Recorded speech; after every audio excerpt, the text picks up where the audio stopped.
Hello learners, welcome to the video. Good to see you again. There are two components of an ecosystem, biotic and abiotic components.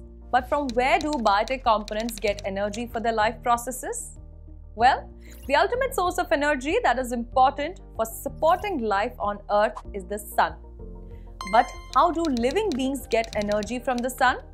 Well, a proper mechanism is followed by living organisms for obtaining energy for sustenance.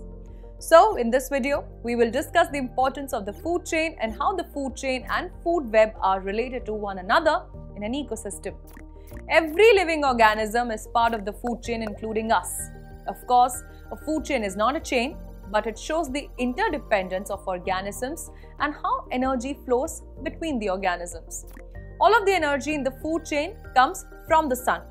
So we can say the sun is the ultimate source of energy on Earth. Plants utilized this sunlight in their food-making process, photosynthesis. Every food chain starts with producers, and if we talk about the trophic levels, producers will be on the first trophic level. This level consists of a large number of organisms. Let's take a terrestrial food chain.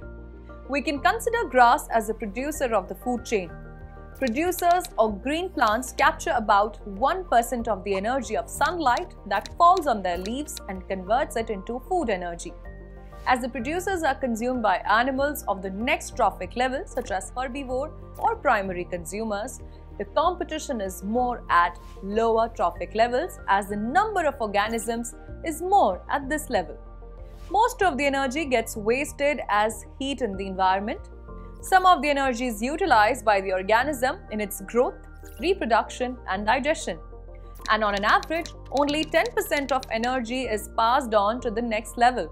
So, in our food chain, we can place rabbit as a primary consumer. Small carnivorous and secondary consumers are on the third trophic level. Here, we can consider snakes in our third trophic level that will eat rabbits. Our next trophic level is the fourth level that includes large carnivorous or tertiary consumers. A very small amount of energy flows at each trophic level.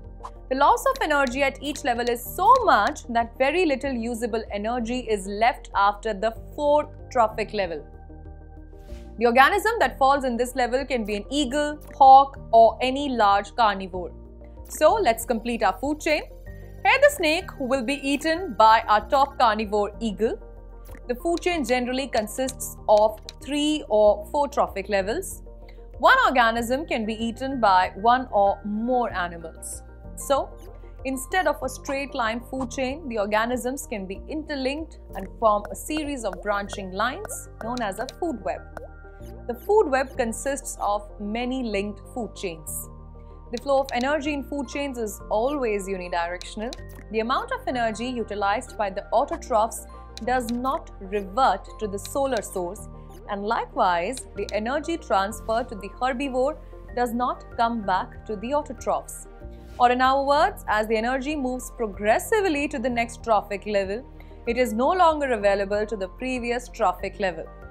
The energy available at each trophic level will decrease over time due to the loss of energy at each trophic level.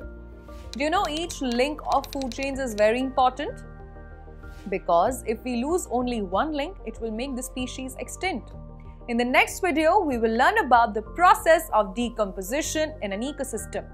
I will take your leave. Till then, bye-bye and stay happy.